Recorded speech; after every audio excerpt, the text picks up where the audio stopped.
ఈరోజు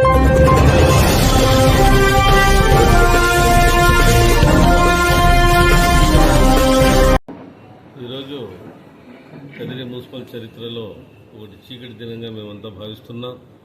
ఎందుకంటే ఏదైతే కదిరి ప్రజలు కౌన్సిలర్ల పైన విశ్వాసం పెట్టి ఫ్యాన్ గుర్తుకు ఓటు వేసి ఆ రోజు గెలిపించినారో అవే కౌన్సిలర్లు ఈరోజు సైకిల్ గుర్తుపై గెలిచిన ఎమ్మెల్యేతో పోయి చైర్మన్కి వ్యతిరేకంగా మరియు 2 వైస్ చైర్మన్లకు వ్యతిరేకంగా ఓటు వేసి అవిశ్వాస తీర్మానానికి మద్దతు పలికినారు.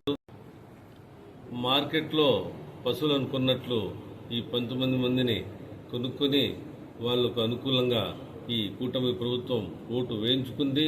ఏమన్నా చెప్తే ఏదో డెవలప్మెంట్ అంటారు, ఇంకోటి అంటారు. డెవలప్మెంట్ అనేది 11 నెలల్లో ఏం చేశారో చూపాలని కానీ మేము వాళ్లకు అడుగుతున్నాం. డెవలప్మెంట్ 11 నెలల్లో ఈ రాష్ట్రంలో ఎక్కడ కదిరి ప్రజలందరికీ మేమేం అభివృద్ధి పని చేశానో అందరికీ తెలుసు. కానీ 3 సంవత్సరాల కింద ఎవరు ఏం చేశారో, ఇప్పుడు ఈ సంవత్సరం ఎవరేం చేశారో కదిరి ప్రజలకు అందరికీ తెలుసు. కానీ వాళ్ళందరూ నాకు గౌరవించి చేశారు. నేను వాళ్ళకి గౌరవిస్తాను. కానీ కదిరి ప్రజలందరికీ మరొక్కసారి ధన్యవాదములు. నాకు ఒక ముస్లిం మహిళను నాకు చాలా వాళ్ళు అఘోరం చేశారు. కానీ నేను ఏమీ బాధపడలేదు. కానీ వాళ్ళు నేను వచ్చి వాళ్ళకు అన్న ఒక తమ్ముళ్ళ మాదిరిగా చూశాను. కానీ వాళ్ళు నాకు అట్లా గౌరవించలేదు.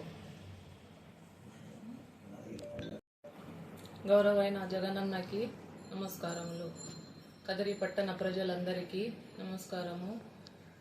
నేను కదిరి చైర్పర్సన్ 4 సంవత్సరాలు నాకు జగనన్న ఈ పదవి ఇచ్చినందుకు చాలా చాలా ధన్యవాదములు. నేను అలాగే కదిరి ప్రజలందరికీ అందరూ బాగుండాలని కోరుతున్నాను. కానీ వాళ్ళు నాకు 4 ఏళ్ల నుంచి చాలా బాధపడినట్లు చేశారు. కానీ 3 ఏళ్ల కింద ఎవరి మాట వింటున్నారు? మున్సిపల్ సిబ్బంది, ఎవరు ప్రజలు. కానీ ఇప్పుడు ఈ సంవత్సరం ఎవరి మాట వింటున్నారో ప్రజలందరికీ తెలుసు. కానీ వాళ్ళు చెప్పుకొని నాకు అవిశ్వాసం చేశారు. కానీ నేను బాధపడలేదు. కానీ అందరికీ దేవుడు చూస్తున్నాడు. అందరూ బాగుండాలని నేను కోరుతున్నాను. అల్లాని దుఆ చేస్తున్నాను.